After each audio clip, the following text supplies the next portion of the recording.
పుట్టుకతోనే గుడ్డోడు, వీడి కళ్ళు లేవు. అలా అని వీడేమి చిన్నపిల్లోడు కాదు, 20 సంవత్సరాలు ఉండుండొచ్చు. ఈ పుట్టి గుడ్డిన వాడైనటువంటి ఈ వ్యక్తిని యేసు ప్రభుల వారు ఆయన శిష్యులు చూశారు. శిష్యులు యేసు ప్రభుని ఏమడుగుతున్నారంటే, వీడేమైనా పాపం చేశాడా?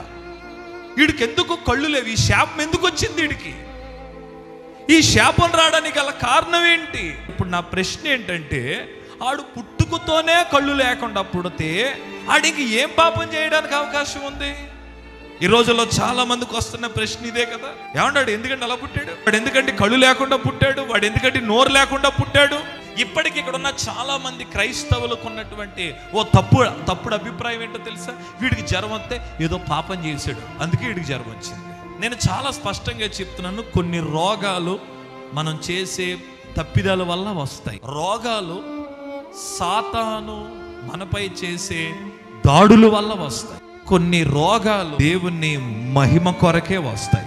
ఇది ఎలా తెలుస్తుంది అంటే, మన మనస్సాక్షిని మనం ప్రశ్నిస్తున్నప్పుడే మనకి తెలిసిపోతుంది. దీనికి కొన్ని మతాల వారు ఏం నమ్ముతారంటే, మనకి కొన్ని జన్మలు ఉన్నాయి, ఈ జన్మలో మంచి చేస్తే వచ్చే జన్మలో మంచిగా పుడతామని, ఈ జన్మలో మంచి చేయకపోతే వచ్చే జన్మలో ఏ పిల్లిగానో ఏ పశువుగానో పుడతామని.